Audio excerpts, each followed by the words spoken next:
Hello, hello, hello, and welcome back to Night Shift with Andrea up late. My goodness, for those of you waiting already, I apologize for the delay. I'm sure that I did not have technical difficulties, as I never do. But tonight, I'm super pumped. Those of you that have listened since season one should be pumped as well. And those of you who have not are in for a treat because I've got a different co host tonight.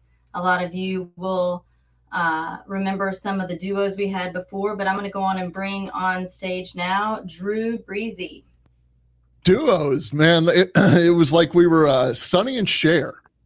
I think that's exactly what people called us. Yeah, Donnie and Marie, Sonny and Cher. I don't know. What else? Did you know that Sonny and Cher were not married when they had their show together? I did not know that.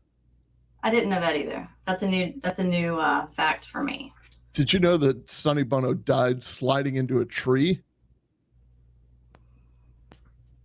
I did. I think he was skiing into a tree specifically. Okay, well, there was some sliding, I'm sure. Yeah, and they I thought about that every time I've gone skiing.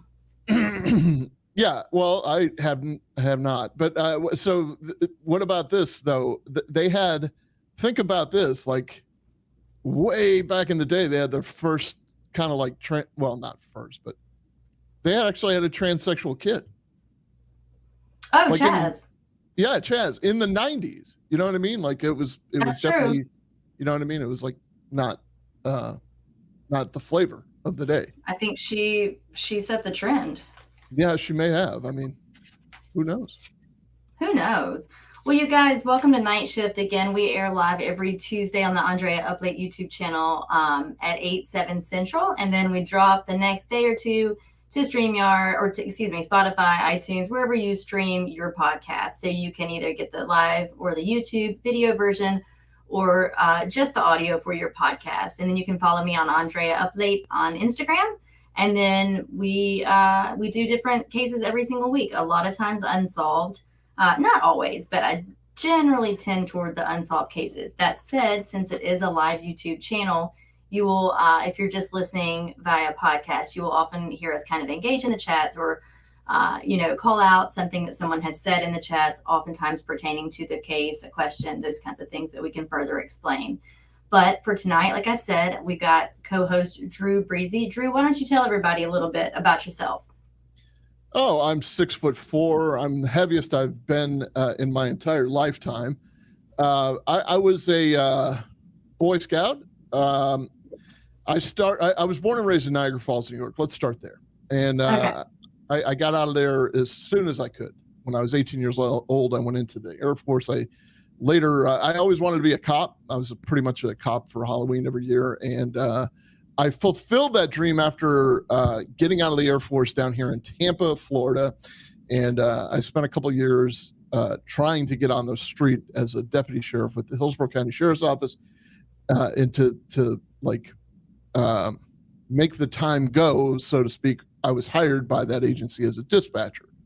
So I worked a couple of years as a dispatcher. Then I had this robust career as a law enforcement officer where I spent nearly 28 years in the business. And towards the end of my career, I came back to actually run the exact same communication center that I started in.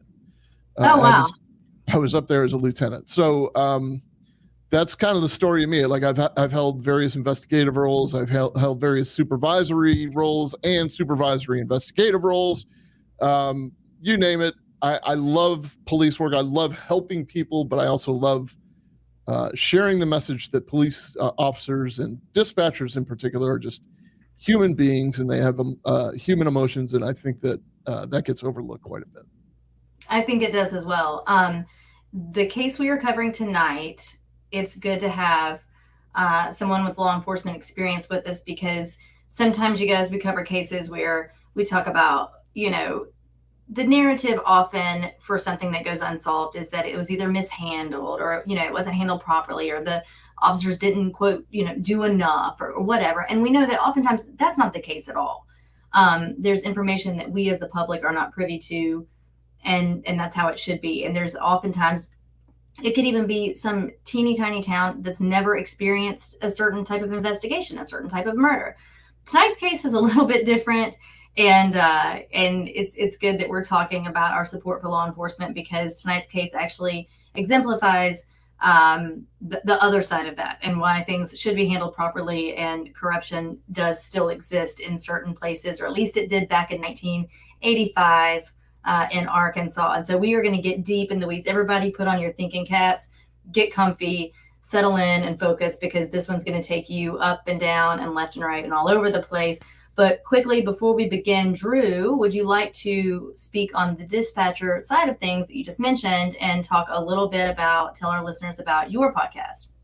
I have a little podcast I do with this fella named John. John draws good. So I liked him. And then we teamed up. John's an active dispatcher in the middle of nowhere. And we teamed up to do a weekly kind of highlighting of stories within dispatch world and law enforcement world. So we'll take a case and we'll talk about it from the communication center side of it, and I'm able to talk to the body cam side of it. And we call that the comm center with Drew Breezy. That's the thing that's hanging over my head here. That started on another network, but we kind of took it independent. I know you're familiar with that. We're just going to move on, and we're thriving where we are, and I can't wait for it to grow. I'm excited. Like this is what I wanted to do, and this is and we're having a blast doing it. We're picking the right stories. We have the right chemistry. It's just that John is on every podcast known to man, with the exception of this one right now. This is true. Though he is probably on another podcast somewhere else right now. So he's a blast to work with. And thank you for giving us the opportunity to talk about the Comm Center. It means a lot to me. And you can find it on YouTube on at the Comm Center, one word. We're on Facebook. We're on Instagram. It's at _comm_center. And we're more than just a dispatcher and a cop. We definitely have some brain stew going on. So yeah, absolutely. Yeah, guys, if you haven't checked them out, definitely go and do so. It's informative. It can be funny. Obviously, there's high emotions sometimes depending on the case they're covering, but they do a great job. They've got a great gig over there, and they air on Thursday nights at 8, 7 Central as well on YouTube. So check them out for sure, and we will get back around to that stuff in a little bit. So tonight, guys, we are covering boys on the tracks. Okay, so if you want to look this case up, look into it, you can literally type that in, and that's what's going to give you some information. This case took place in 1985. In fact, we learned that it takes place long before and long after, but what we are covering is going to be the death of Don Henry and Kevin Ives. And that took place in August of 1985 in Arkansas, Alexander, Arkansas. So if you are a listener of Night Shift, you know that we often talk a little references for what was going on in the times during the time that the case we are covering took place. So like I said, this one is 1985. Drew, what do you know about 1985? August of 19... I'm sorry, 87. I keep saying 85. It's 1987, everyone. Ignore everything I've said prior. I was almost thinking that was a Smashing Pumpkins song, but it's not. It's 1975. But so 1985 would be, I'm sorry, 1987 would be, especially I could tell you exactly where I was in 1987 in August. I did 17 hours of like a kitchen patrol, KP duty in basic military training on my 18th birthday. I was so in August of 19, and if you guys want to do the math here, like you can tell how old I am, but if August of 1987, I turned 18 in basic training. That's how badly I wanted to get out of Niagara Falls. So I consider that my heyday. Like we're talking about Miami Vice. We're talking about I'm trying to think of Benson, The Love Boat. We're talking about the heyday of television, soap, for God's sakes. And I'm a kid that loved TV. I was kind of raised on TV, and the emergence of stereo broadcasts and stereo TV, because Back home, we actually had to simulcast on 102.5. If you wanted to watch Miami Vice in stereo, it wasn't available on your stereo on your TV yet. So Okay. I'm a big fan of the late 80s. I love it. Well, you know that in 1987, the second best movie of all time was released. Is it Back to the Future? It's not. It's Grease? I'll give you Patrick it's not- Swayze. Oh, Roadhouse? Dirty Ghost. Dancing. Okay, all right. I think I'm more embarrassed that I knew that many Patrick Swayze movies. You did rattle them off quite quickly. Yeah, he was a wonderful actor, a handsome man. I'm not afraid to say that. 3 Men and a Baby came out. Oh, Yeah, that was 87. Fatal Attraction. Glenn Close. That's a good one. We've got Reagan's Berlin Wall speech was in 1987. Tear down this wall. Tear down that wall, this wall, that wall, all the walls, some of the walls. I don't know. Michael Jordan was on the rise, huh? In your neck of the woods, by the way. But do you remember where there was like a ghost story in 3 Men and a Baby? Like, yeah, was it the window? Is that what it was? Yes, I do believe. I'm sure the legend is something like, somebody on the set died and you could see their ghost in the window, but it's actually a cutout, I think, of Tom Selleck or something like that. Don't ruin it. I like it to be a ghost. Yeah, they say that if you look through the window in a certain scene, you can see something there. Who knows? Maybe. So Michael Jordan was on the rise. What else happened? He was. Let's see here. We got, at the age of 21, Mike Tyson was running his career to the record score of 32-0. He unified the heavyweight crown, a feat that had not been accomplished since 1978. So Mike Tyson was on the rise. Michael Jordan was on the rise. This was a good year. We have Full House debuted. Yeah. Oh, goodness. Bob Saget and Dave Coulier. You know who, You Want to Know by Alanis Morissette was written about Dave Coulier. So you know what? We were just talking about that specifically. It doesn't matter. We play a lot of Yahtzee. And so we've gotten to where, when you do something like that over and over and over again, you like make up. So now it's like different words for whatever. So like if you get like threes on the dice we play with, everything is different colors. So if the threes are yellow, they're called lemons. The sixes are called Webers because they look like little charcoal. It doesn't matter. But if you get a full house, we call it a Saget. So it's like get a Saget. And then we've talked about Dave Coulier being a little bit just too much. And so if you get the thing that's like a full house, but it's not the one you need, if you get a full house after you've already gotten it and you don't need it anymore, that's a Coulier. But in speaking of Dave Coulier and Alanis Morissette, did you realize that when she wrote You Ought to Know, or I guess when it debuted, with their age difference, she was only like 23. I know. Yeah, he was definitely a player. So, we've got these, I guess I'm thinking that we've got these women, on these like playlists for like angry women in their 40s singing it. And it's like, this was a young woman, like a 23-year-old who was writing this. As you know, I'm not allowed to say Taylor Swift. I'm not allowed to take Taylor's name in vain in this house. Yes. But I mean, same. You know what I mean? Like she's got 20 albums of heartbreak and only 10 years of heart. Oh yeah, no, exactly. That gig's got to get up soon, right? Though, I mean, like, how long can we do that? Ride it till it lasts, dude. Might as well. We're still rocking out to Alanis Morissette. Yeah, I am. Whatever. We have the first appearance of The Simpsons in 1987. I don't know. Dude. Yeah, we had Teenage Mutant Ninja Turtles actually as well. Oh, and Mike Tyson's Punch Out came out on Nintendo. Classic. And then the Bad album, whatever.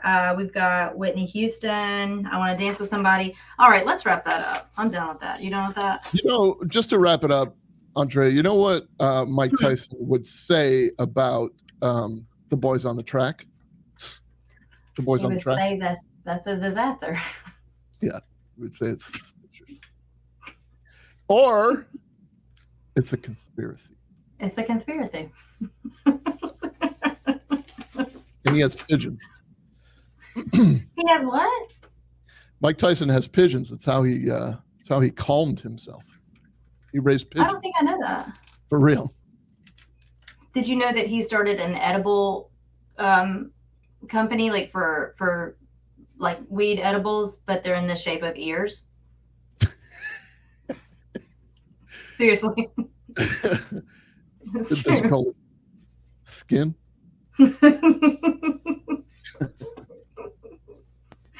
Oh gosh. Okay, guys. All right, let's do this thing.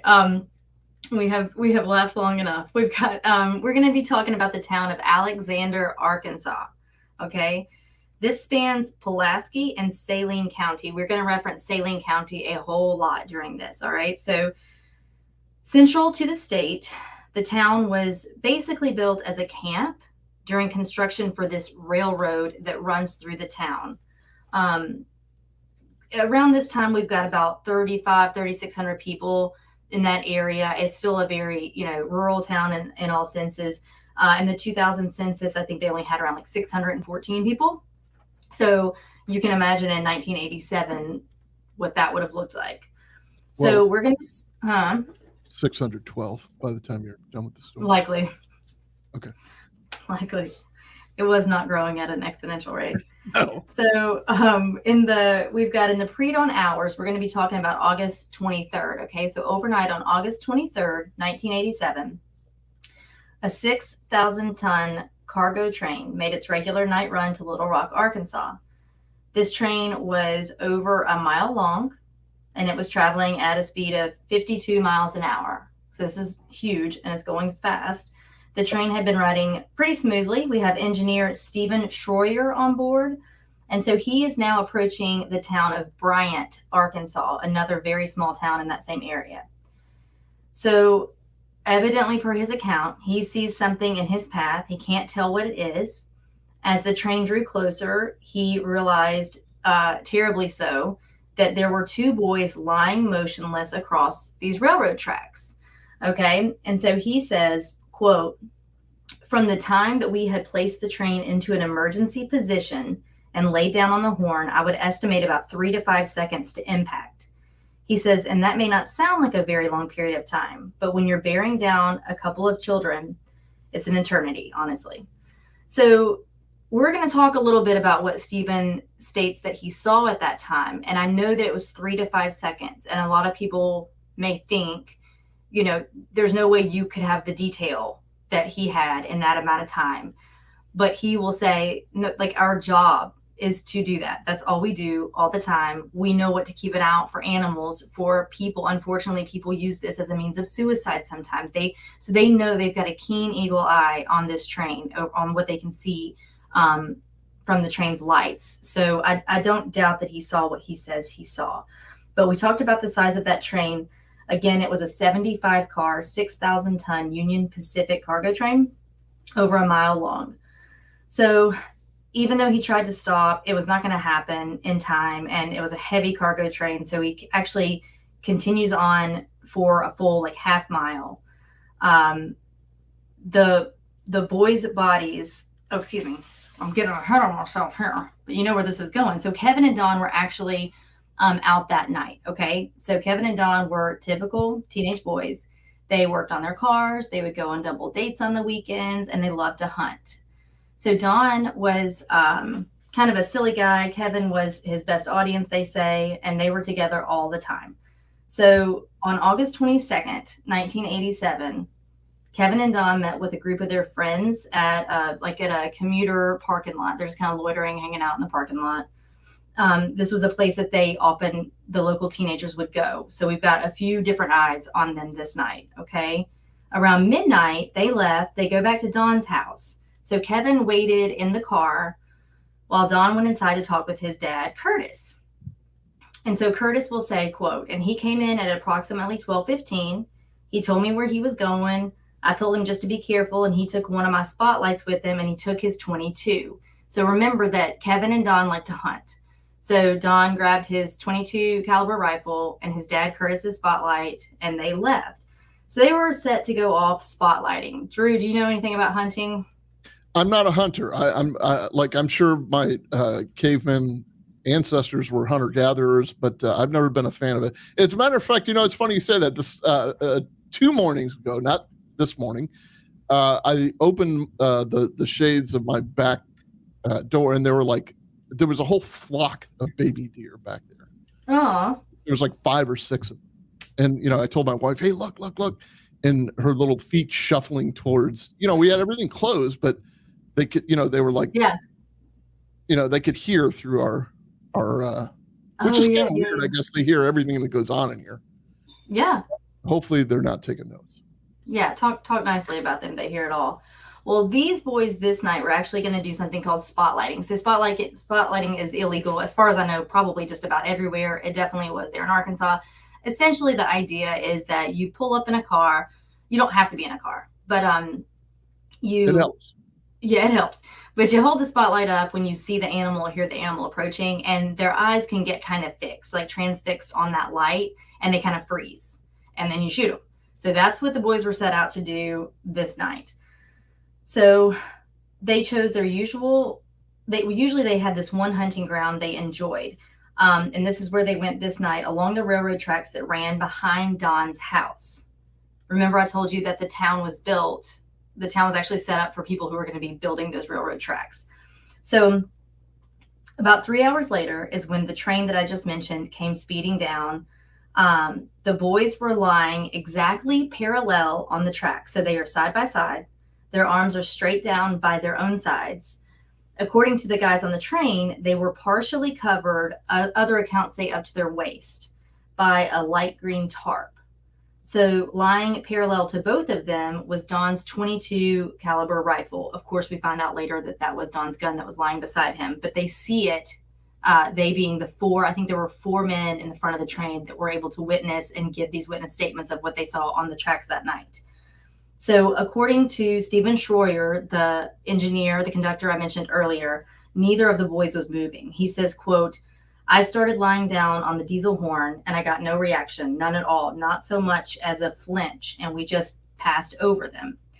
So it says that when they hit them again, the train continued to go a half a mile. So that's how big and heavy these trains are. They cannot stop on a dime. So the boys' bodies were very, very mangled. They were identified as 16-year-old Don Henry and 17-year-old Kevin Ives. And this is where the case goes crazy. Okay. So some time goes by. Excuse me, all my notes. You guys are familiar with my notes here. So Stephen Schroyer says that it looks like they had been laid out by someone. It didn't make sense, the scene that they drove upon, right? He's never seen anything like it. And it wasn't just one, it was two boys lying the same exact way. So he said that they were exactly across the tracks with their legs across the rails. Their torsos were between the tracks and their arms straight down by their side. Again, they were partially covered by that light green tarp, okay?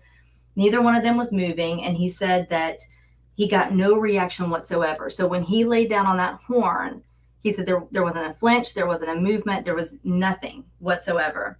Later, they've measured like the decibels of the train horn like that, and it's comparable to like a jackhammer or a running air compressor. It's very, very, very loud. Well, you would think too, I mean, the vibration of the train. So I know, I don't mean to skip ahead. I know the contention is that the train people say, yeah, these guys are already dead. Everybody, and well, I'm not going to step on your story. A lot of other people, investigators say, no, you killed them. They weren't already dead. But these guys are trained in checking out little small details. Like they hit fresh meat all the time, so to speak, not to be graphic, but they hit cows, they hit deer or whatever, and they know what fresh kill looks like. They know what the spray is going to look like, the color of the blood. And so the color of this blood that these guys was very dark red, which would indicate that it was stagnant for a while. There was not blood pumping through those bodies. It was like a dark purple, one.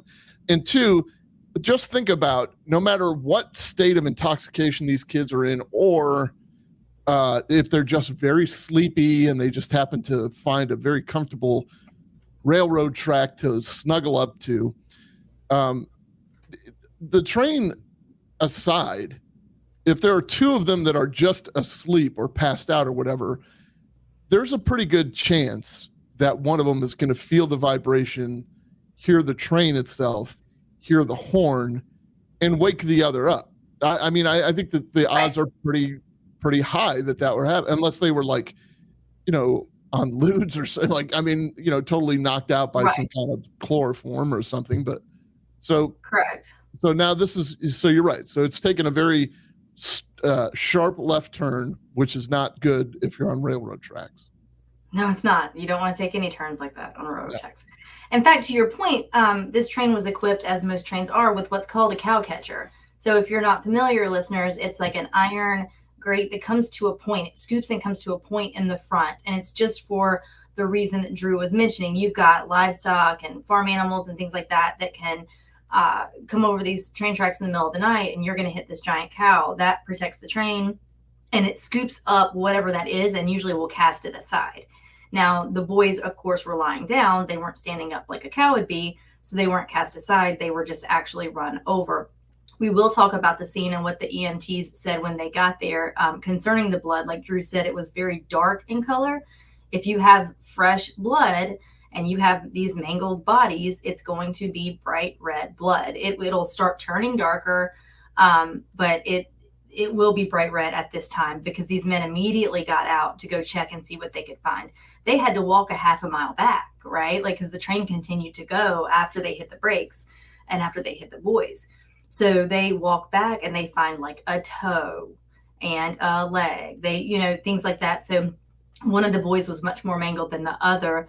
But even at the time, they themselves, and then the EMTs later will say the same, were very shocked at the lack of blood that they saw. So not only was there blood that was not really the color that you would expect it to be in this instance, there wasn't nearly enough of it. We've seen, you see a kid fall down and smack their head and blood goes everywhere. We talked, so you've got bodies that are just ripped apart by this train, and they would expect to see a lot more blood than they saw. And to Drew's point, they have seen this before. They have seen animals, get ripped up by the train. So this was not the way they expected the scene to be. So let's talk about parts and what is initially ruled their cause of death. So the state medical examiner is named Fahmy Malik. Okay. So Fahmy Malik concluded that they had smoked the equivalent of 20 marijuana cigarettes. This is what he says. He said that they had been in a deep sleep induced by the, quote, psychedelic effects of the drug, and had never heard the oncoming train, and ruled their deaths an accident. Now, let me tell you something. To the point, so he examines the boys. He calls the parents in a week later to give them this news, that this is what he concludes their death to be from. I don't know what you all might know about this, but they're not smoking 20 joints. Like, that's not happening, number one. Number two, pot is not known to be a psychedelic. So he references, that they're lulled to this sleep in a psychedelic effect from their 20 marijuana cigarettes, he says. But what he actually says, which is so bizarre to me, is that when the parents got there, he just said that at first he said it had been a lot. And they said, what do you mean a lot? And he drew on like a chalkboard. I almost said a whiteboard, and then I remembered it was 1987, by the way. Yeah. He drew on a chalkboard like the number 5, and then a line over that, and then the number 100. And he like pointed to the 100, and like that was the score. He called it units at first, like it was in units of pot. Drew, in all your years, no. When you were in your Miami Vice days, no, were there units of pot? Was that the measurement that was given? No, definitely not. prior to going into the Air Force, I mean, I may have other experiences, and yeah, I don't remember calling it units. I mean, No. maybe a nickel bag or a dime bag or something like that. I don't. Right. So that's what Dr. Malik says, and he stands by this, and he says that this was an accidental death. But Don and Kevin's parents were not taking that as their answer whatsoever. They questioned it from the get-go. They didn't feel comfortable with Fahmy Malik and his findings and the way he talked to them. They just felt like something was amiss from the initiation of all of this. So, and the mom wondered, her name is Linda Ives. You'll hear me reference her a lot. She became, the voice box for this case as the years went on. And so it's Kevin Ives' mother, Linda. And she wondered how in the world, if they were, if what the ME is saying is true, if they were so stoned on these psychedelic, how would they have laid down so perfectly next to each other, right? That's one thing. So immediately they said, this doesn't sound right. And so the dad was like, he doesn't believe that anybody could have even just slept through the noise. Now, what the big thing is that Don's dad said that his big tell was that Don would have never left his gun lying on the ground. That at being a hunter, he cared about his weapons, he cleaned them, etc. And he would not have wanted the wood to get scratched from laying on the ground. So he's like, there's no way that was Dad's kind of takeaway from all of this. So the families did hire a private investigator to try to figure out, but the PI kept receiving resistance from authorities at this point. So he could not really move forward with any kind of investigation on his own. So 5 months after the deaths of the boys, Kevin and Don's parents held a press conference. They hoped to force the authorities to reopen the investigation, and the plan actually worked for a time.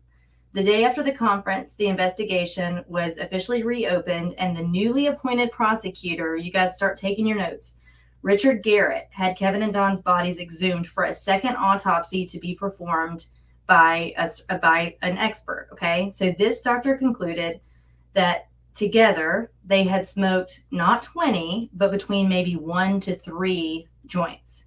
Okay, so friends that were with Kevin and Don that night confirmed this amount. They were with them smoking pot that night, and they said that sounded about right. So he also found evidence that Dr. Malik did not follow proper procedure when he conducted the autopsies. So we will talk definitely about that here in a moment. So other medical research people were saying, like, it doesn't matter. Even if he did have more, this would not be an effect from the pot, right? We kind of keep coming around to that. They wouldn't be lying on the tracks. And that should be not even regarded in part of this investigation. So in July of 88, a grand jury reversed Dr. Malik's original finding of accidental death and officially ruled their deaths possible homicide. Okay. So Garrett then starts focusing on the idea of the green tarp. Remember, Stephen Schroyer in the train said that they had seen this green tarp covering the boys up to their waists as the train approached them. So according to Stephen, they continued to question just even the existence of the tarp at all. And he felt like, he said, if you're going to question that, you might as well question that we even saw their bodies on the tracks, because he said, we saw it so clearly. It doesn't make sense that they keep questioning us on this. He was certain the tarp was there, but the tarp has never been found. So when they went back and saw the bodies lying there, they never found, remnants or evidence of a tarp having been there. So Stephen said every time he would try to find out something, it seemed like we would meet resistance from different authorities and we weren't getting anywhere. So 5 months, we've already done that little tidbit. So we've got another autopsy was conducted in October of 1988. Okay, so we're moving on with time. This all happened in August of 87. So we had that autopsy in July, and then now it's October of 1988, and the results were finally released. It was actually after Unsolved Mysteries aired a show on the boys' deaths. So the results were released, and this expert pathologist, Joe Burton, found evidently a stab wound to Don's back, and he found a wound to Kevin's cheek. He determined that tears in Don's t-shirt fabric indicated that he had been stabbed in the back with a large knife. So that tear in the back of his shirt would match up with the wound that he received to his back. So Kevin had apparently been struck in the head with a rifle butt, possibly the one they had with them, Don's, because the wound matched up exactly to the butt of Don's gun. They found congestion in their lungs. That's going to happen kind of, guys, upon death. So they found congestion in their lungs, which indicated they had been hurt before they were hit by the train. So as a result of this, the grand jury now changes the ruling from probable homicide to definite homicide. Okay, so we went from accidental death, from smoking 20 joints, to possible homicide, to now definite homicide. So we have in late December of 88, and it won't be so dry here in a moment. We're kind of getting out of this part of the timeline. It's actually about to get incredibly interesting and kind of crazy. So in December of 1988, the grand jury investigating the case released their final report stating that the deaths were the result of foul play, but no indictments were issued. The grand jury urged authorities to continue investigating their deaths and the drug problem that the county had. Good luck with that. In March of 1990, Kevin and Don's manner of death were officially changed homicide. So, we're about to talk theories. Do you have anything else to say about the actual scene or anything like that, Drew? Not to put you on the spot. No, I don't think so. I'm sure you're going to cover more of that medical examiner that made the initial ruling, but are we? That's basically the whole rest of the show. Because he may have got something wrong here and there. Maybe he did. 20 joints, my goodness. So we've got our first theory. We can call it theory. We can call it ideas of suspects, whatever you want to say. But we have a lot of witnesses that are going to come forward, and we're going to have a lot of witnesses that disappear. Okay. So we have this guy that, like, someone says that he's a Mexican looking guy. He knows him only as Jerry. Okay. This is called the Jerry theory. From this time on, this is what this has been called. There were so many witness accounts to things that they all became the XYZ theory. They all kind of have a name. So evidently came by and told police that late last night, he was sitting across from the Ranchette grocery store. He was there because he was trying to catch his wife with another man. Just leave. Yeah, right. But anyway, so he's at the Ranchette grocery store in the middle of the night trying to catch his wife with her boyfriend when two boys walked up to the grocery store. So one boy rode up on a motorcycle and the three of them stood there smoking a joint. Okay, so the boy on the motorcycle rides off. Then a, quote, unmarked police car pulled up and two men in plain clothes got out. One of them was Kirk Lane, who used to work for the Benton Police Department. Now, this guy that's sitting here waiting on his wife and her boyfriend, he recognized Kirk Lane. Again, remember, guys, this was a teeny tiny town. So if you were a cop around one of those areas, you're probably going to be known. So he says that Kirk Lane was there. The other guy he didn't know, but he was a large man.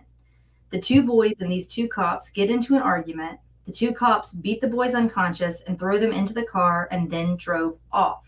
That's what he's saying, okay? So there are some discrepancies in times, but 3 reports did place 2 teenage boys at that grocery store, either like within a few hours time span in the middle of the night, okay?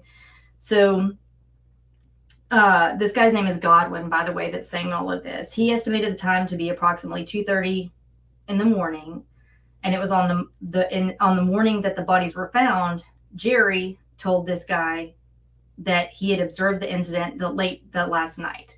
So he's saying that he's sitting there waiting on his wife, doing some surveillance there, and he sees 2 boys come up. Another boy came up on a motorcycle, smoking a joint, right? These cops come up, get out of the car, beat him senseless. Motorcycle boy drives off quickly, and then the cops put them in the back of their car.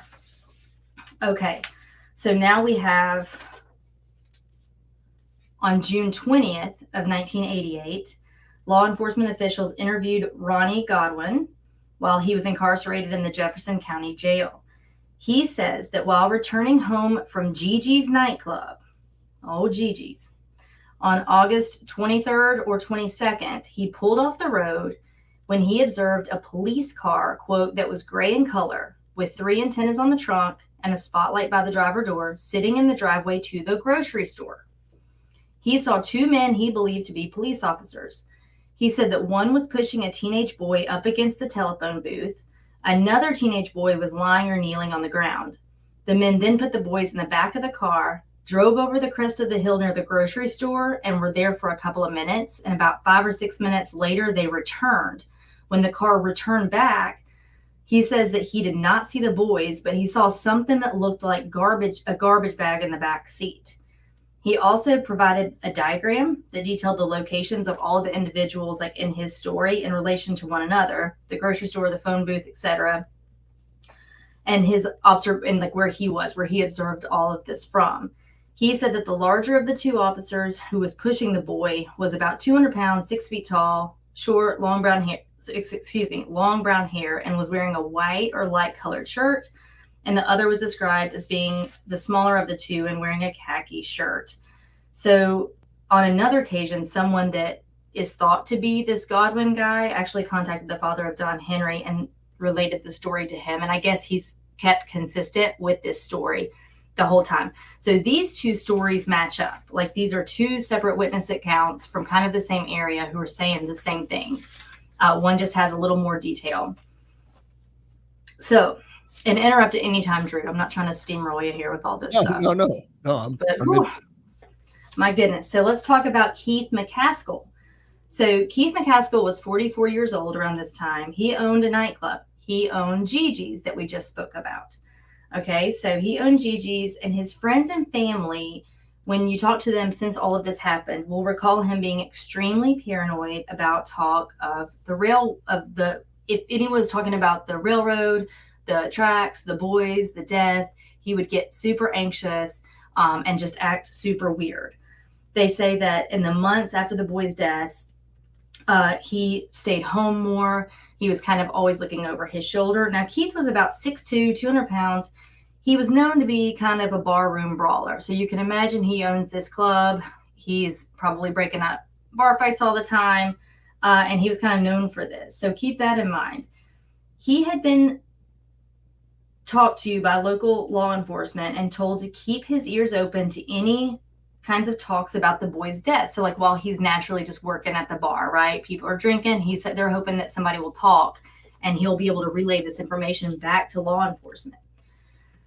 Well, evidently, he reported some information, and then immediately is when he started acting weird. He got terrified. He said he thought he talked to the, quote, wrong people. He started staying inside more. He was even at a party not long before his own death, which we're about to talk about, and threw 2 pennies up on the bar and was quoted as saying, "If he's not reelected, my life won't be worth 2 cents." And he is the sheriff that they currently had at that time. Well, that sheriff, was not reelected. And so guess what happened to Kevin McCaskill? So speaking, well, in a very, very bloody kind of way. So in 1989, 19-year-old Ronald Smith was at McCaskill's house. Okay. He stated he showed up to McCaskill's house to pick up antiques that his mother was buying from Kevin McCaskill. He said that 3 men wearing clown masks busted in. One had a gun, the other 2 had knives. He said that he was held at gunpoint while the other 2 stabbed McCaskill to death. By the way, I believe it was 113 stab wounds. The men, he say, then do we know, Andrea, do we know for certain that the circus was not in town? I have not yet looked up the circus ring route for 1987 in Arkansas yet, but stay tuned for show number 2. I'll put it on Instagram later. Thank you. Okay. So he said that actually when they got done stabbing McCaskill, that they forced him, after the guy was already dead, they forced him to stab him, and they took a Polaroid of him in the act. And with this, they threatened him that they would use this against him if he talked to anyone. This was disregarded. He was thrown in jail for 10 years for McCaskill's murder. Now, this Ronald Smith that was there, that 19-year-old, by most accounts, I believe they say he was around 110 pounds and 5'8". So we're talking about Kevin McCaskill, who was 6'2", 200 pounds, and known to be a barroom brawler at the club he owned. Okay? So it also, most sources will say that Robert Smith's IQ was right at about 80. So he was definitely very developmentally delayed in that sense. They say that he didn't fully understand the justice system. So his story did change a couple of times, not drastically. Sometimes it'd be 3 men, sometimes it was 2.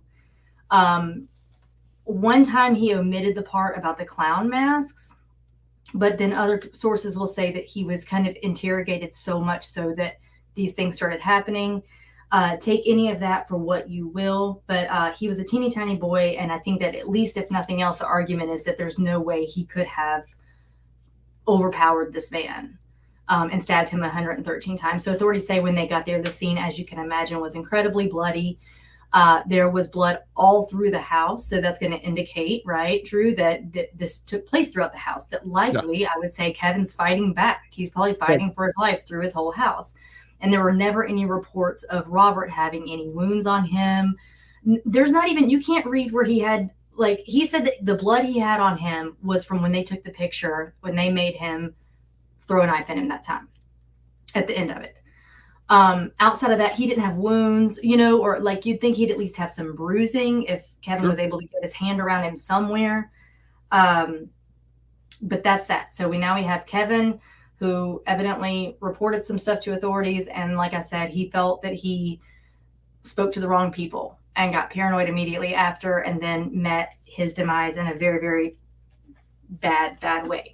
Well, so just judging by the amount of blood, so folks out there understand knife homicides are gruesome, first of all, but second of all, what happens when you stab somebody? They bleed on the knife, and the blood from the knife or wherever gets on the stabber's hands, and it tends to slip. So that's why they always, that's why you're checked to see if you have cuts, in addition to the defensive wounds that the victim may have. You might have cuts all over the place from during the struggle, because that knife is going to be slippery at that point, especially if they're going from room to room to room to room. And 113 stab wounds. Yeah, 113 stab wounds, and that's usually indicative of somebody that's in a rage anyway. I mean, I think that's more of a, but at any rate. Well, and there's no indication that there was any connection between Robert and Kevin anyway. So like you say that, like rage and whatever, it's not like they had a beef or like he knew him. This is a 19-year-old scrawny kid whose mom was buying antiques. And that checked out. I mean, she agreed that that's why she sent him over there.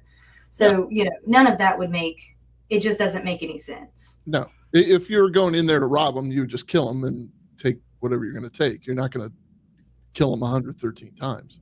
Well, and you've got to think, if the kid had an IQ of 80, that's quite an elaborate story to come up with right off the rip, right? I mean, one guy had a gun, which would make sense. That's how he was subdued while the other 2 were killing the guy. And then, and then the idea of the Polaroid, I don't know. That doesn't, whatever. So moving on, we got Keith Conley. So he was friends of Kevin and Don. So after Kevin and Don's deaths, people started stating that Keith was acting weird. He was incredibly withdrawn. He wouldn't talk about it when asked. Finally, his father forced him to talk, and he stated that on the night they died, he had been with Kevin and Don. He was on a motorcycle. We've heard a little bit about somebody on a motorcycle, haven't we?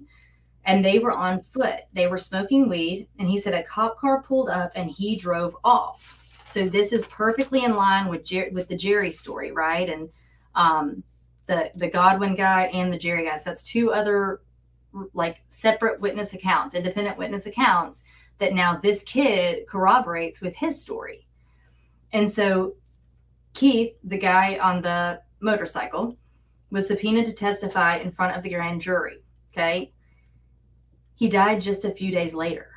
The story goes that he crashed his motorcycle into the back of a truck while he was driving down the highway. But witnesses that were on that highway say that he actually, he was driving, looking over his shoulder. He looked like he was trying to get away from someone. And then in doing so, he inadvertently ran into the back of a truck. So this is where it gets super weird, because other witnesses that were on the scene, they immediately stop, as you do if you've ever been on a highway and see someone get in a wreck. You're going to be there before first responders, right? Yeah. They say that they stopped to assist him and that his throat had actually been slit. Ooh. No autopsy was performed. And Fahmy Malik ruled the death accidental. So we're back to our favorite ME on this case. Yeah. The go-to ME. I don't know why, though. How did this guy keep appearing in these investigations as the ME? I mean, did he work for that county or that district or something? Or he did. I mean, I think that, if we didn't have all of these strange inconsistencies and all these just bizarre circumstances, it would make sense probably that his name keeps coming up, because we're talking about a really rural town. I don't know how many MEs they had around. It would make sense that it would just consistently be him. And the problem here is that it consistently is him. That becomes actually the problem. So 2 weeks after Keith died, the motorcycle boy, Greg Collins was subpoenaed to testify in front of the grand jury. Greg got called in to meet with Special Prosecutor Dan Harmon. Remember that name. You don't even have to. I'm going to keep saying it to you. Harmon had been brought in as kind of like an outside guy to oversee this case. In fact, initially, early on, he was working with Kevin and Don's parents. Okay, so not long after their meeting, Greg disappeared. Greg Collins, who was subpoenaed to testify. On January 22nd of 1989, Greg's body was found in Prescott, Arkansas, in a wooded area. He had 3 holes in his body, all determined to be from a shotgun. He had 1 in his face and 2 in his chest. So we have Greg's death ruled as a suicide. Would you like to take a guess as to who the medical examiner was? I'm pretty sure I know. I'm pretty sure you do. It was Fahmy Malik. We don't know, by the way. I can't find sources to show what Greg Collins' involvement in this case was, that he was set to testify in front of the grand jury, but he was a witness. He was a witness there. So he dies. We've talked about crazy deaths before that are ruled suicide that can be, that at first glance appear as murder. And you can, in fact, shoot yourself more than one time. It has happened. But you've got to take into account that this was a shotgun. And all 3 shots landed, right. Fully to the face and 2 fully to the chest. I'm not sure you could convince me that could happen twice, but it definitely not thrice. No, definitely not thrice. So Mike Thryson. Right. That's a good t-shirt. So then in March of 1989, guys, again, remember that the boys died on the tracks in August of 87. So in March of 1989, a tip came in about someone named Daniel Bearden. So Daniel was in the same age range as Kevin and Don. Daniel had been missing at this point for 8 months. Okay. And the tip was that he would be found buried near an Arkansas river. A piece of a shirt, upon the search, they go to investigate this tip. A piece of a shirt confirmed to be his was found. But Daniel sold weed occasionally and was summoned to testify in front of the grand jury. Say it with me. His body was actually never found. But there was a tip that he was buried there. They found his shirt. They never found his body. So he clearly never testified in front of that grand jury. My word. Jeffrey Rhodes. He was 21 years old. He knew Don and Kevin. Jeffrey said that Don told him before he died that he knew, quote, the ultimate drug dealer. Jeffrey told his mother that he was afraid for his life. He called his dad in Texas, said he had to get out of town because he knew, quote, too much about the boys on the tracks and Keith McCaskill. Remember, Keith McCaskill was the stabbing victim that we have. And Keith McCaskill, prior to his death, had become very paranoid and worried as well. Okay. So just 2 days later, after he calls his father saying he needs to get out of town because he knows too much, Jeffrey's motorcycle was found. It was on the side of the highway there. It was parked upright, leaning on its kickstand. But a week later, Jeffrey's body was found near Benton, Arkansas, in a dumpster. He had been shot in the head. His hands and feet had been sawed off, and his head partially sawed off. I can't believe a motorcycle would do that to you. I can't. They're not safe, though, Drew. No, they're not. They're not safe. He had been set on fire. An anonymous tip was called in later saying that a police officer had pulled him over and put him in his car. And there was talk that the Benton PD was tied in with the Alexander Police Department and the Prescott Department as well. So now we're kind of crossing jurisdiction lines, talking about different departments, all again, rural departments there. But that would have been in a different jurisdiction for that case. So in July of 1989, we have Richard Winters, and he was killed. He was shot in the face with a shotgun during a robbery gone bad.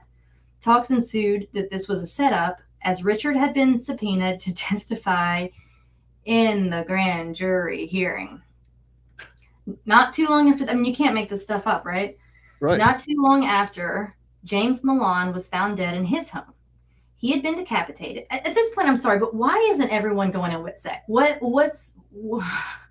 What's happening? If we have 2, 3, 4, 5, 7 people set to testify, you know what I'm saying? They keep disappearing or being or violently stabbed. I mean, well, I think that's why he threw the 2 cents on the table and kind of said, "Look, man, I'm a dead man. I'm a walking dead man." I think that was probably the code of the land. What's that show with Bateman, with Jason Bateman? Ozark. I guarantee this is modeled or molded after all of that. You know what I'm saying? I'm willing to wager that it was just like that deep of a conspiracy, so to speak. Yeah, no, it's deeper, and these roots travel, intertwined and deeper than I've covered this case before. I covered it in season 1 a year and a half ago, and going back to research for tonight's show, I just forgot. I knew it was a lot. I knew we were going to be talking a lot, and it was a lot to cover, but I forgot just how insane it was. Yeah. So, excuse me. You ready for it, though? It gets a little better. We're about to hear from our friend Fahmy Malik again, okay? So not too long after this guy, Richard Winters, was killed, we have James Milan found dead in his home. So evidently James was an eyewitness to the Barry Seals event, which we will talk about Barry Seals, and he evidently was aware of what happened to Don and Kevin and was there the night of their deaths. Fahmy Malik ruled that James had died from a bleeding ulcer, which, by the way, can happen. I mean, it can happen, but a lot's got to happen first before you're dying of a bleeding ulcer, right? That's not like an emergent event. He's not saying he would have done better to say like an aneurysm, right? Like an aortic aneurysm or something, but a bleeding ulcer, either way. So he said that James had died from a bleeding ulcer. But James was decapitated. Okay. Right. So which came first? Like, did he die? I mean, I guess the cause of death was the ulcer, and he was in and then his head fell off. Yeah, right. Yeah. Right. I mean, as one does. Mary, his mom was perhaps named Mary. You remember that? Mary had a baby and the head popped off. Oh yeah, I forgot about that. Yeah. So he's a Pez dispenser, basically.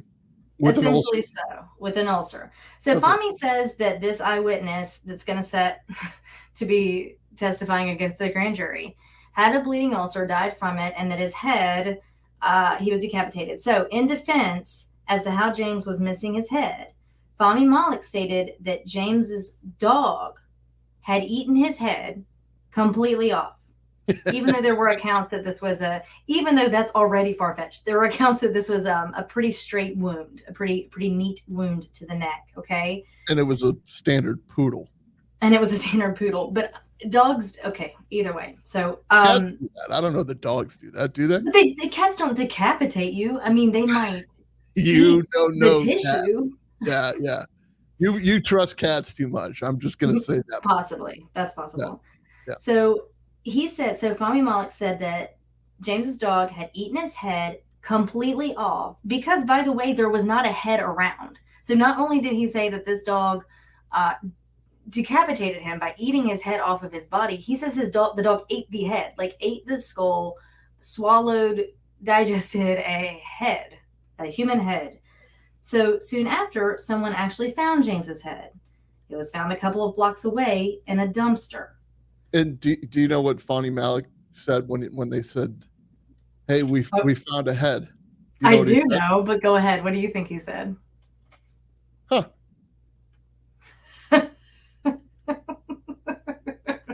Better. He said, well, yes, but the dog regurgitated it. Intact. Intact. And the maggots put it together. That dog needs to be like in a circus. You know what I'm saying? That's a pretty crazy trick. Again, was the circus in town? Please. It's insane. Again. Yeah. Okay. So in June of 1990, a man was found dead in the cab of his truck. His name is Jordan Kettleson. He was rumored to have maybe been a part in the deaths of Don and Keith, as well as Kevin McCaskill. So he could have been like a bad guy in the situation, but he had a shotgun shot to the face and he was cremated before an autopsy could be performed, and there was no investigation into his death. All right, now let's talk about some other events going on in 1990.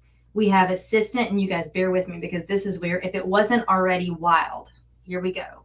Wild. I always feel like Johnny Carson when I say that. Wacky. So we have Assistant U.S. Attorney Bob Gover, and he started a secret federal investigation into the drug trafficking in Central Arkansas. So it's like now the wheels are turning. Now the big guns are playing and in the appropriate manner, right? So they're trying to investigate what's really happening out there. Not into the deaths of all of these witnesses for the grand jury, but at least into the drug piece, right? Yeah. So Gene Duffy was assistant prosecutor and appointed to be head of this drug task force that the government was starting that supplied information to Bob Gover's investigation. Okay, not the governor, excuse me, the U.S. attorney, the assistant U.S. attorney.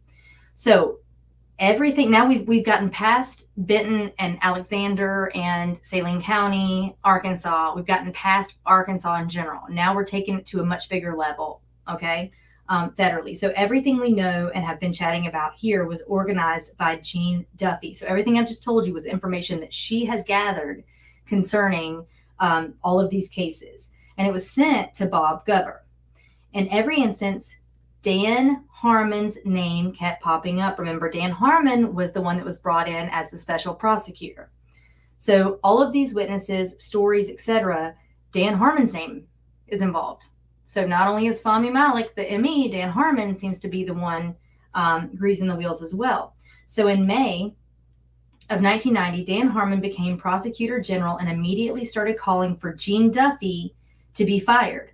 In January of 1991, he was in office at Saline County as the Saline County prosecutor, and he took over Gene Duffy's task force.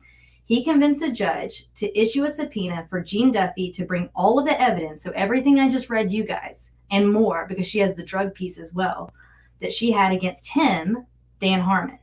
She ignored this subpoena because she wanted to protect any remaining witnesses. So it's the first time we're hearing someone, you know, do the proper thing. And she wanted to actually protect the family members of the already deceased witnesses. But because she ignored it, a warrant was issued for her arrest and a $50,000 hit was put on her life. Later, the FBI actually confirmed and verified this hit, or the hit money. In June of 1991, U.S. Attorney Chuck Banks shut down this entire investigation, publicly cleared Dan Harmon's name of any implications of wrongdoing whatsoever. Okay? To this piece, this is what Gene Duffy stated later. She said, a problem with swallowing any conspiracy theory is the murky connections. However, in this case, the evidence of a conspiracy between MENA CIA operatives. We're going to talk about MENA. That would be the airfield, the airport about 2 hours away from Benton. So she says that the conspiracy between MENA CIA operatives and Saline County public official thugs brings the big picture into focus. She says it's important to understand all those involved, not sit around a conference table and discuss how to pull off a conspiracy. To the contrary, I have spoken to several ex-CIA operatives and a CIA contract pilot who occasionally flew the Saline County drop. They all explain that any one person in an operation knows only what is necessary for their specific assignment. This fits with the statements made by some of these witnesses claiming to have picked up drugs from the tracks. They were told the drugs were coming up from Louisiana by train, which I believe was a deliberate misinformation, yet it's the role of Dan Harmon in this story that is most convincing, and there is a multi-level bipartisan conspiracy. This is not a political show, you guys, but we are about to drop some political names, and when she says bipartisan, she's not joking, and it gets grosser than you might think. She said, quote, "My drug task force provided substantial evidence of Harmon's involvement in illegal drug activity to the 1990 federal grand jury. Harmon countered with a smear campaign discrediting me and my task force. I was the good guy. Harmon was the bad guy, but I was abandoned and he was supported. At the time, I didn't know the cause of Harmon's muscle, but the effect was clear. Banks protected Harmon from a multi-count indictment by a federal grand jury. From a larger perspective, Democratic District Prosecutor Dan Harmon was cleared by Republican U.S. Attorney Chuck Banks, who was rewarded with a federal judgeship nomination by Republican President George Bush, who was a former CIA director." Sure. So now we're taking it way out of Benton. Well, hold on. We're not necessarily, because dig this. I'm digging. This is me talking. This is not. I mean, I'm just kind of putting two and two together. I don't want to get us tanked off the air here, but who was the Attorney General of Arkansas, like from 78 to 80? It was a guy named Bill Clinton. There was, because we were about to lead up to his governorship. Right. So he was governor during the heyday of this entire case. Okay. So everything that she was talking about, that I think he was governor from he did one term, 81 to 83 maybe, and then 85 to 92 or something like that, which led up to his presidency in 92. Right. So if he had any say or association with Harmon, all of that was going to get wiped out because they needed to install him in the White House. Correct. You see what I'm saying? Oh, I see. I got 25 pages that I won't read off, but that we will highlight on here in a moment. I stepped all over it. Yeah. You didn't at all. No, you didn't at all. But that's precisely the point. You're right. It doesn't get bigger, necessarily. It's still in Arkansas now, but it gets bigger because that guy that was in Arkansas becomes leader of the nation, right? So in August of 91, Dan Harmon refused a state order. Let me know if you can do this, your job, when you were not just a bougie retired podcast guy. Dan Harmon refused a state-ordered drug test. Evidently, all employees have to do it. He spent 18 days in jail, but he remained Saline County prosecutor with no repercussions. Okay? Right. Sure. I mean, I think he just got 18 days off, it sounds like.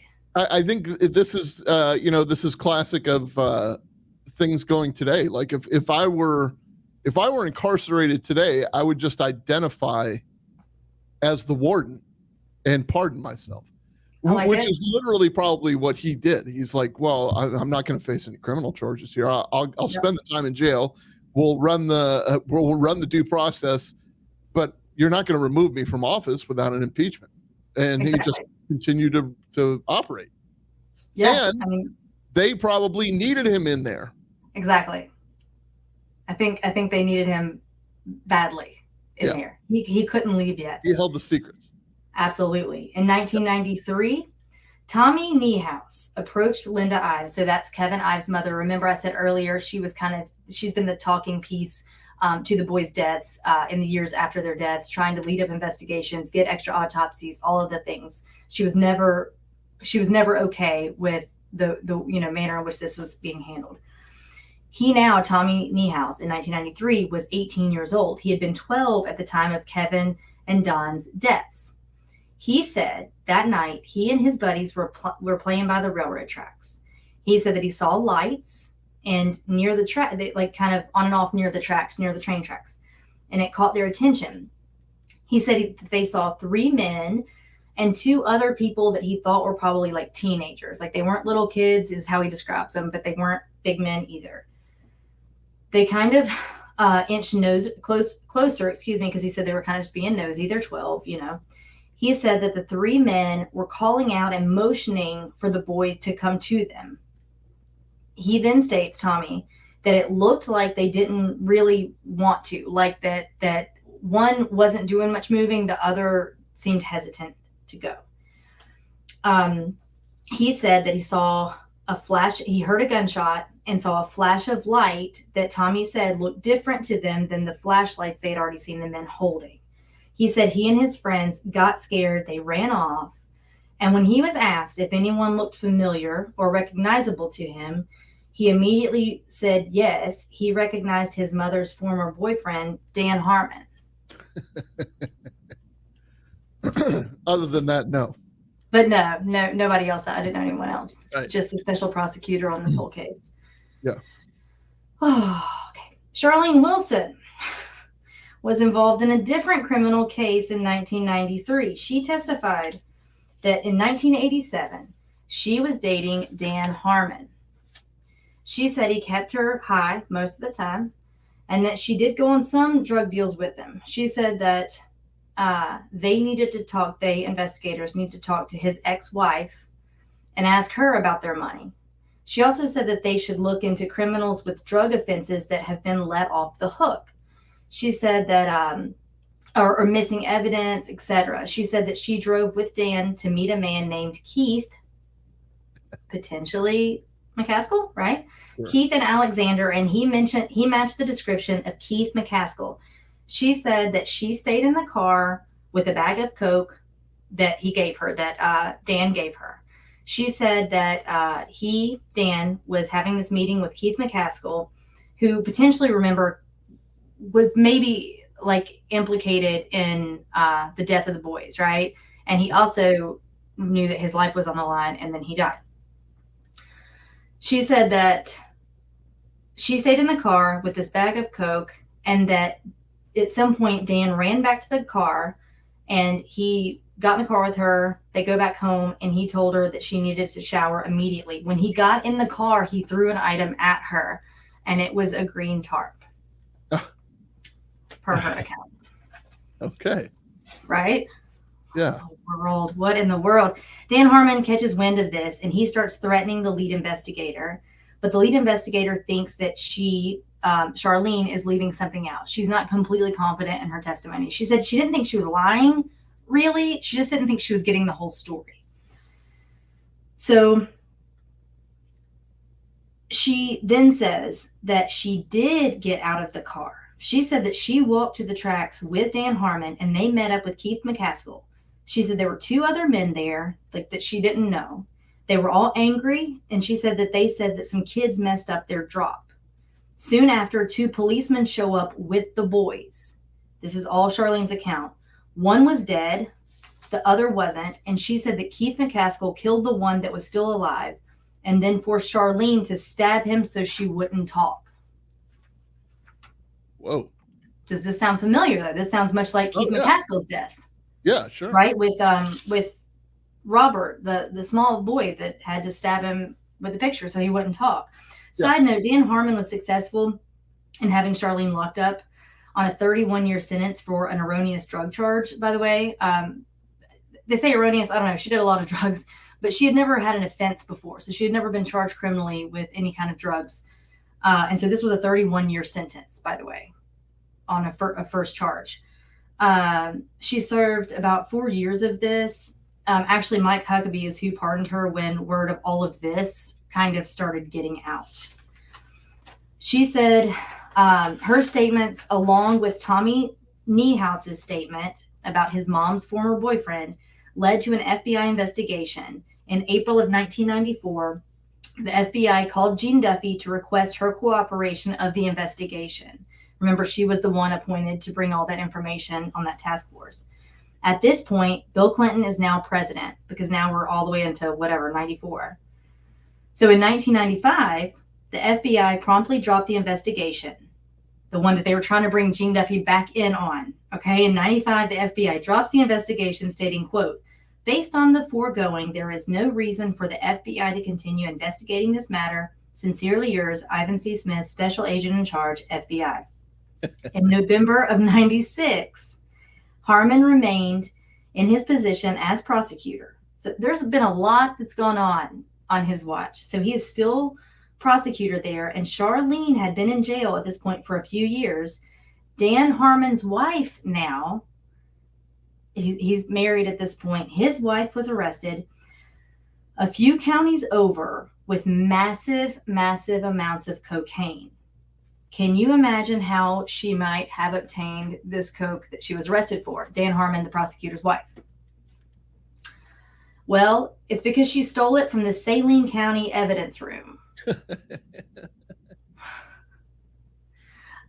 I mean, aside from all the murder, this could be a comedy. Yeah. Dan Harmon was finally asked to resign when he assaulted a reporter that asked about his wife's arrest. So that's what it took. He punched a reporter, and now they're asking him to resign. How dare you? How dare you? There are whispers that he was actually with his wife, and together they were the ones that broke into the Saline County evidence room to obtain that coke. And in April of 1997, a grand jury federally indicted Dan Harmon with racketeering, manufacturing methamphetamine, witness tampering, retaliation against an informant. 2 other task force men were also indicted on those charges. After he was sentenced, 900 criminal cases were thrown out that he was involved in. 900. In 1999, he was disbarred, and in 2006, he was released from prison. In 2008, he was back on the payroll with the Saline County organizing files for their circuit clerk. What? It's like you can't. In February of 2010, he was charged with selling morphine near a school, but he was acquitted. Linda Ives filed multiple civil suits over the years. Kevin's mother, she actually passed away in 2021. I'm going to give you guys a couple of just highlighted excerpts of some kind of peripheral doings around that same time, some things that were going on elsewhere. So in the 80s, we have Governor Clinton appointing Webb Hubbell to head a new state ethics commission. His first task was to weaken ethics legislation currently under consideration by exempting the governor from some of its most rigorous provisions. That's a good first task. Sure. So Charlene Wilson, remember the one we were just talking about there, who says that Dan Harmon handed her that green tarp? According to investigative reporter Ambrose Evans Pritchard, Charlene Wilson flies cocaine from Mena Airport to a pickup point in Texas. Other drugs, she and others say, are stuffed into chickens for shipping around the country, because there was a whole idea that Tyson was distributing coke around the country in their Tyson trucks, evidently in the Tyson chickens. Charlene Wilson also serves as, quote, the lady with the snow at, quote, toga parties attended, she reports, by Bill Clinton. Right? A drug pilot brings a Cessna 210 full of cocaine into eastern Arkansas, where he is met by his pickup, a state trooper in a marked police car, quote, Arkansas. The pilot will recall years later, quote, it was a very good place to load and unload. So you've got to understand that in this Mena Airport, 2 hours west of Benton, Arkansas, there had been complaints from the townspeople that there had been multiple planes flying at all hours of the night, but they're flying so low and they're flying with their lights off. So the things that I'm saying to you are not, this isn't like hearsay or trying to implicate a political figure. We'll talk about a couple of them, but these are facts. We have townspeople calling, saying these things. There are reports of this kind of thing on file. So there's no doubt, and there's been investigations separately, there's no doubt that the drug runs were happening, and Mena was a great place for it. And we'll talk about why. But major drug trafficker Barry Seal was under pressure from Louisiana cops. So Barry Seal was actually an American guy. He gets caught up with he gets into a few things first, but it escalates. I won't make the show about Barry Seal, but Drew and I talked about him prior as well. He eventually gets himself on the books with the Medellin drug runners down in Colombia. Okay. So he starts doing all this stuff, bringing this stuff back to Louisiana, but he starts getting some wrenches from Louisiana, right? They're kind of strong arming him they're getting kind of under the gun. So they're strong arming him to move his dealings outward. So he actually does, and he goes to the Mena airport in Arkansas. Okay. So we actually have Barry Seals now bringing the goods from this Columbian, drug trafficker into Arkansas in the 80s. This was prior to the boys' deaths. This was actually around 82 that a lot of this was really heating up. So there are some differing sources on what happened or why what happened to Barry Seals eventually happens, and we'll talk about it when we get to that year. We're in 82 right now, but keep him in mind.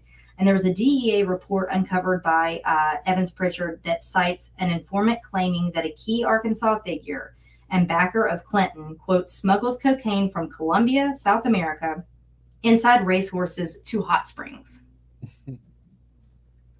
So we're again with the animal theme there. According in 1983 to a later account in the Tampa Tribune, Drew, what do you know about this? Planes flying drugs into Mena in coolers marked medical supplies are met by several people close to then Governor Bill Clinton. Again, I'm not joking when I say this is a 25-page write-up, and I'm only reading 2 or 3 sentences per the few pages I picked. I mean, I'll show you, I'll give you guys the site for this and you can read through it. It'll blow your mind.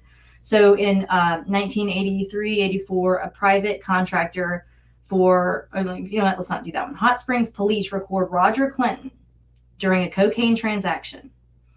Roger says, quote, got to get some for my brother. He's got a nose like a vacuum cleaner. In 1987, I thought 86 is when Barry Seal died in 86, right? I can't. And by died, I mean he was shot up outside a Salvation Army drop-off location. Evidently, word got out about him. There was a hit put out, and his picture, some will say, was passed around by George H.W. Bush. And a few things kind of go back to him when we talk about this stuff as well. So in 1987, some believe the boys died because they accidentally intercepted the drug drop. Other information suggests maybe the drop may have dispensed not drugs, but cash, gold, and platinum, part of a series of things through which those working with U.S. intelligence were being reimbursed. According to one version, the boys were blamed in order to cover up the theft of the drop by a person within the Dixie Mafia and the Arkansas political machine.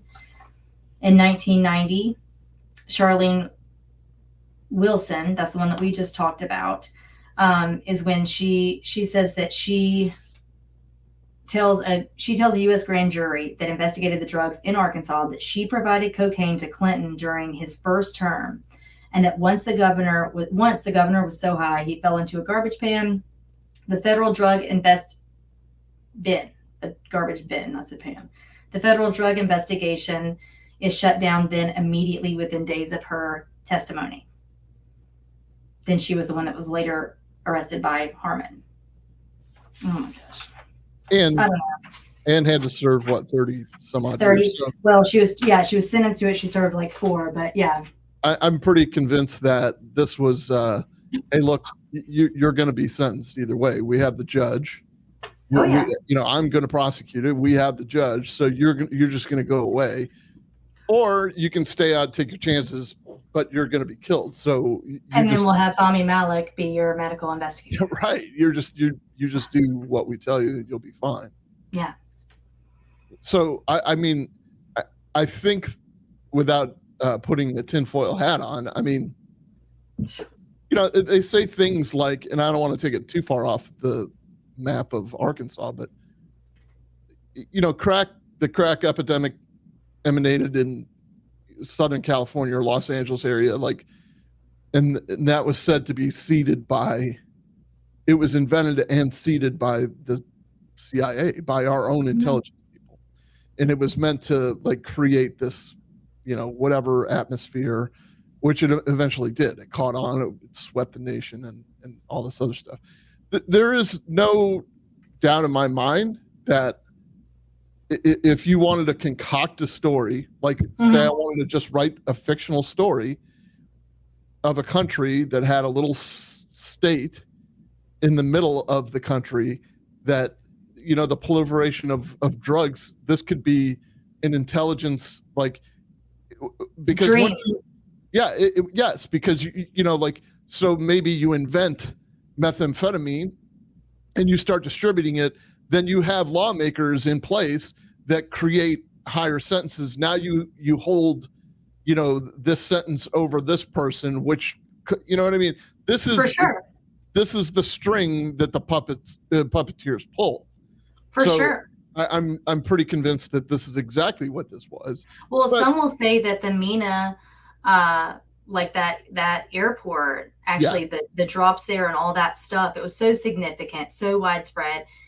Some will argue that it actually goes back to, it transcends back to, which would make sense on a timeline, but to Reagan's day, but to the point that Reagan was well aware, with fingers in it. So, and the war on drugs became, just say no, exactly. But it also gives you an excuse to invade a country or to work on a regime change in, say, Panama, or you know what I mean? It opens the door, or it opens avenues to do these other things, so even recently. So there's this little war going on between Russia and Ukraine, and then all of a sudden this prominent Russian guy dies, and so then the Russians blame the Ukrainians. The Ukrainians say, look, and the Americans are saying, look, Russia killed this guy. And they really had no interest in doing that. You know what I mean? So right. It's all, this is the same stuff. It's all narrative. And then the whole thing could have been exposed by a stupid green tarp and two kids who smoked a couple joints and went spotlighting for deer. Yeah. You think they're not expendable? I mean, if every single witness set to testify for the grand jury was whacked, and then their autopsies and cause of death was whack, if you will, you think these two kids weren't, come on, that's too easy. That's fodder. That's kids played, no pun intended. Yeah. Absolutely. Woo-wee. That's a doozy. You guys, if you're in the chats and you said something amazing or asked a question, I apologize. My chats are not up for this show. So if I didn't answer something that you asked or didn't clarify something you might have stated, then it's not intentional. I cannot see the chats. So please know that. So hello to everyone that is in the chats, though. I do appreciate you being here. Drew, I'm so happy to have you on tonight. I am stoked to be here. I'm glad that you invited me. I'm very happy to be here. You're gonna have to return the favor and do an episode of the Comm Center with us. I would love to. I did a call in the other night. I called in when John was doing some. Oh, you were in the chats doing some. Yeah, I don't know what he was doing. It was like a midnight call-in fun Q&A show or something. They were getting wild. Yeah, it was the after show. Yeah, it was something new we were trying. We actually have a really, really, really great episode coming up on Thursday. Okay. It's a fella by the name of Fleckus. He is just Google Fleckus and you'll see why. The guy's got a brilliant personality. He's a smart guy, but just so funny. And what we're wanting to do is pull the civilian element into this to Perfect. We can explain these cases to you all day long, but we already know the answers to it, and no one's really going to believe us if nobody's asking questions but us. So this is the first in an installment of that.